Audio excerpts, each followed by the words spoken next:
तो 1-1.5-2 महीने इसमें लगे और थोड़ा इसमें समय इसलिए भी ज्यादा मैंने उनको दे दिया क्योंकि हरियाणा का चुनाव था, उस कारण से मुझे भी समय नहीं था। तो ये तैयार हुआ। आज एक अच्छा दिन देख करके, विजयदशमी का दिन है, दशहरे का दिन है, तो आज हवनीय करा करके और गृह प्रवेश किया है। और इस अवसर पर आप सब लोग आए, पधारे, आपका मैं बहुत बहुत धन्यवाद करता हूँ। इसी प्रकार जैसा मैं आज आपके माध्यम से विजयदशमी की बधाई पूरे देश को, प्रदेश को, सभी जन को बहुत बहुत शुभकामना और बधाई देता हूं। आज का दिन जो है बुराई पर अच्छाई की जीत, मर्यादाओं के पालन का दिवस, क्योंकि भगवान पुरुषोत्तम राम ने एक मर्यादाओं का पालन अपने जीवन काल में किया, वो आज भी उतनी प्रासंगिक है जितनी उस समय थी। तो समाज जीवन में एक अच्छा वातावरण माहौल बने। आज के दिन, विजयदशमी के दिन, जो रावण दहन होता है वो भी एक प्रकार का बुराई का दहन होता है, ऐसा एक प्रतीक के रूप में होता है। इस अवसर पर मैं आपके माध्यम से देश और समाज को बहुत बहुत बधाई और शुभकामना देता हूँ। सर, देर रात एक मीटिंग चली लंबी, क्या लगता है कैबिनेट के नाम वगैरह तय हुए? देखिए, पार्टी संगठन में इस प्रकार की मीटिंग्स कोई नई बात नहीं है। समय समय पर जिस चीज की आवश्यकता होती है उस हिसाब से मीटिंग्स होती हैं, करनी होती हैं। जहां हमको उसमें भाग लेना होता है हम लेते हैं, जहां नहीं लेना होता वहां नहीं लेते हैं। आजकल जो कि हरियाणा का जो दौर है, जो आप लोगों को पता ही है चला है, तो उसमें मीटिंग्स की अपनी एक महत्व है।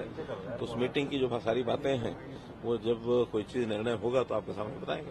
सर, कुछ खास बातों का ध्यान रखा जाएगा? तारीख निर्धारित की गई है? शपथ ग्रहण की तारीख टेंटेटिव क्या मोटे रूप से फाइनल है कि 17 तारीख को प्रधानमंत्री जी का नोट हमको मिल गया है। तो 17 तारीख को पंचकुला में और मुख्यमंत्री जी और अन्य जो मंत्रिमंडल के साथी हैं उन सब का शपथ ग्रहण समारोह पंचकुला में होगा। इस तरीके से देखते हैं सर, पहले 100 दिन को लेकर आप क्या उम्मीद करेंगे हरियाणा सरकार से, क्योंकि 9.5 वर्ष तक आपने संभाला, और आप कैसे देखते हैं 100 दिन पहले किस तरीके के रहेंगे हरियाणा के लिए?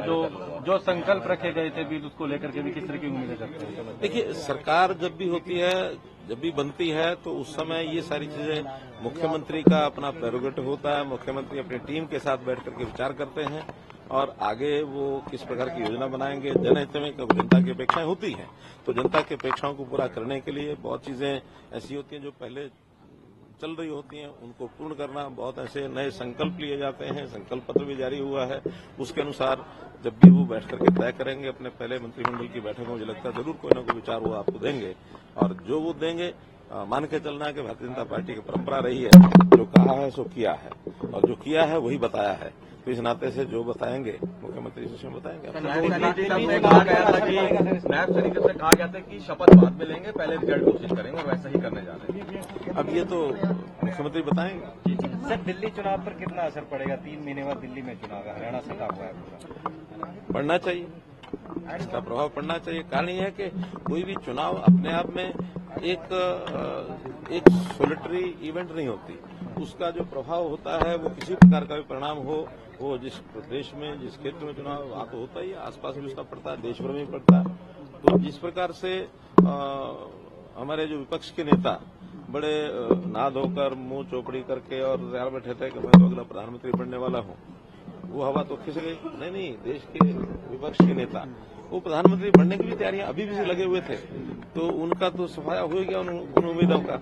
और हरियाणा की जो जीत है, ये संदेश हरियाणा के लिए तो है ही है, पूरे देश के लिए वो संदेश है कि मोदी जी की नीतियां, मोदी जी का जो काम करने का तरीका है, उपलब्धियां हैं, वो सारे देश में असरकारी हैं, हरियाणा में भी असरकारी है। सर, ईवीएम पे फिक्रा फोड़ रही है कांग्रेस, आपस में लड़ रहे हैं, कह रहे हैं उसको जिम्मेदारी लेनी चाहिए, कह रहे हैं उसको जिम्मेदारी लेनी चाहिए। काउंटिंग की मांग की है सर, लेटर लिखा है। तो हमारे मुख्यमंत्री जी ने अपनी पिछली प्रेस कॉन्फ्रेंस में कहा ही था कि चुनाव परिणाम के समय जनता देगी जवाब और ये कहेंगे ईवीएम खराब है। लेकिन वो अपने नेताओं पे भी प्रश्न उठा रहे हैं। कैप्टन अजय यादव कहते हैं कि कांग्रेस में ओबीसी विभाग एक झुंझुना है, पंजाबी वर्ग, वैश्य वर्ग, इन तमाम चीजों का ध्यान नहीं रखा कांग्रेस ने। उन्होंने अजय यादव ने भूपेंद्र हुड्डा प्रश्न उठाया, शमशेर गोगी ने भूपेंद्र हुड्डा पर प्रश्न उठाया। अब कहीं ना कहीं निशाना भूपेंद्र। ये कोई बहुत नई बात नहीं है, क्योंकि कांग्रेस पार्टी के नेताओं की संस्कृति यही है।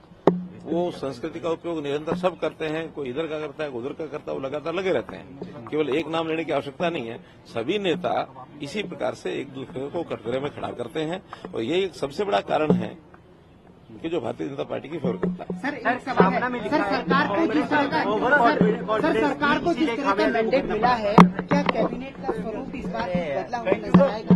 मुख्यमैंत्री का प्रेरोगेटिव है, वो कराएंगे सब। सर सामने में लिखा है कि कांग्रेस जो है वो हरियाणा में ओवर कॉन्फिडेंस थी, इसीलिए नतीजे ऐसे आए। क्या दोबारा से एक बार फूट पड़ती दिखाई दे रही गठबंधन में? उनका गठबंधन है ही कहाँ? फूट तो तब बढ़े ना जब कोई गठबंधन हो।